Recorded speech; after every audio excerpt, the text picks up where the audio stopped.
Hi everyone. ഹൃദയത്തിന്റെ പേശികൾക്ക് ബലം നൽകുകയും ഹൃദയത്തിന്റെ പ്രവർത്തനം നല്ല രീതിയിൽ നടക്കാൻ സഹായിക്കുന്ന ഒരു ഹോം റെമഡിയാണ് അർജുന ക്ഷീരപാക. ഇതിന് വേണ്ടുന്നത് 1 സ്പൂൺ അർജുന അല്ലെങ്കിൽ നീർമരുത്, 2 ഗ്ലാസ് വെള്ളം, 1 ഗ്ലാസ് പാല് മാത്രമാണ്.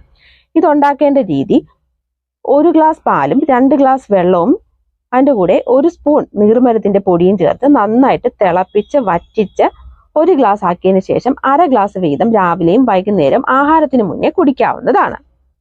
ഇത് കൊളസ്ട്രോൾ കുറയ്ക്കാൻ സഹായിക്കുന്നു. അതുമാത്രമല്ല, ഇതിന്റെ ബാർക്കിൽ കോഎൻസൈം Q10 അടങ്ങിയിരിക്കുന്നതുകൊണ്ട് ഇത് ബിപിക്കും വളരെ നല്ലതാണ്. ഹാർട്ടുമായി ബന്ധപ്പെട്ട് നമ്മുടെ ശരീരത്തുണ്ടാവുന്ന നീരുകൾക്കും ഇത് വളരെ നല്ലതാണ്. ഇത് നിങ്ങൾക്ക് കാർഡിയാക് സർജറിക്ക് ശേഷവും കുടിക്കാവുന്നതാണ്. അർജുന ക്ഷീരപാക കുടിക്കുന്നതിന് മുമ്പ് നിങ്ങളുടെ ഡോക്ടറിന്റെ കൺസൾട്ടേഷനോട് പ്രകാരം മാത്രമേ കുടിക്കാവൂ. അതുമാത്രമല്ല, അർജുന അതായത് നീർമരുതിന് ബ്ലഡ് തിന്നിങ് പ്രോപ്പർട്ടീസ് ഉള്ളതുകൊണ്ട് തന്നെ ആന്റി കൊയാഗുലന്റ് ആയിട്ടുള്ള ഡ്രഗ്സ് കഴിക്കുന്നവർ ഇത് അവോയ്ഡ് ചെയ്യേണ്ടതാണ്.